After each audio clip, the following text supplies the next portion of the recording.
আসসালামু আলাইকুম, সবাই কেমন আছেন? আমি আশা করি ভালোই আছেন সবাই। আমি আলহামদুলিল্লাহ বেশ ভালো।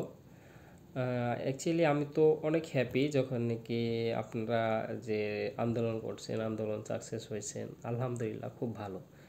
বাট তারপরেও মনে করেন আমি একটা জিনিস সবাইরে বলতে চাই, এখন যে জিনিসগুলো করতেছেন এখন তো মনে করেন আন্দোলন আমি মনে করি একদম স্টপ থাকার দরকার। তার কারণ এখন যে দেশের জিনিসগুলো আপনারা বা যারাই নষ্ট করতেছে, এতে যদি নাকি এর ভিতরে ছাত্রলীগ আসার পরেও যদি নাকি এগুলো নষ্ট করে, এটা আপনাদের এখন সেভ করার দরকার। তার কারণ এখন যদি আপনারা এগুলো ভাঙেন, আবার যখন নাকি এটি রিপেয়ার করবে, যখন নাকি আবার নতুন করে এটি বানাবে, অবশ্যই কিন্তু টাকার দরকার আছে।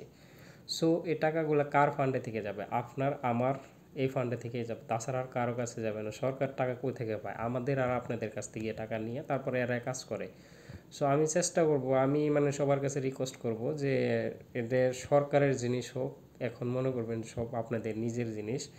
সো ভাঙচুর আর না হোক, সবাই শান্ত হয়ে যান, শান্ত হয়ে যায় তারপরে আলহামদুলিল্লাহ আপনারা এক জায়গায় বসেন। আর এছাড়া যখন সব কিছু যখন সমাধান হয়ে গেছে, সো এখন আর মনে করি না যে কোনো কিছু আর বসার দরকার। এখন শুধু আমাদের অপেক্ষা ভালো একটা সরকার আসুক, আসার পরে সুন্দর করে দেশটার পরিচালনা করুক, যাতে নাকি সুন্দর একটা স্বাধীন বাংলা যখন আমরা পাইছি ওই রকম স্বাধীনভাবে যেন সবাই চলতে পারে। সবার যতটুক ন্যায্য পাওনা অতটুকু যেন সবাই পায়, যতটুকু যার যে জায়গা থেকে যতটুকু সম্মান পাওয়ার দরকার সে ওই জায়গা থেকে যেন অতটুকু সম্মান পায়, এটা আমাদের সবার প্রাপ্য বা সবার কামনা। সো আমি মনে করি আর জানমান কোনো কিছু নষ্ট না হোক বা সব কিছু সেফ থাক।